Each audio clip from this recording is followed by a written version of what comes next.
సంగారెడ్డి జిల్లా బండ్లగూడ పెన్నార్ కార్మిక సంఘం గుర్తింపు ఎన్నికల్లో బీఆర్టీయూ విజయకాతనం ఎగరవేసింది. బీఆర్టీయూను ఓడించాలన్న లక్ష్యంతో సిఐటియు ఐఎన్టీయూసీ యూనియన్లను కూటమిగా చేసి పరాజయం తప్పలేదు.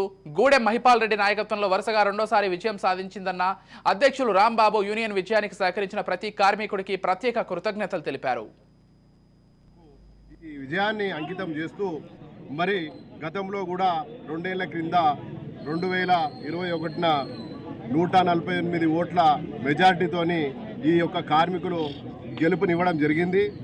ఆ రోజు ఇచ్చిన మాట ప్రకారం ఈ విజయాన్ని అంకితం చేస్తూ మరి గతంలో కూడా 2 ఏళ్ల క్రింద 2021న 148 ఓట్ల మెజార్టీతోని ఈ యొక్క కార్మికులు గెలుపునివ్వడం జరిగింది.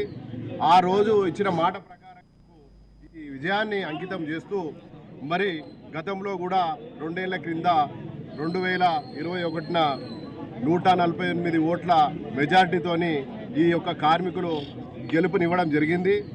ఆ రోజు ఇచ్చిన మాట ప్రకారం ఈ విజయాన్ని అంకితం చేస్తూ మరి గతంలో కూడా 2 ఏళ్ల క్రింద 2021న 148 ఓట్ల మెజార్టీతోని ఈ యొక్క కార్మికులు గెలుపునివ్వడం జరిగింది.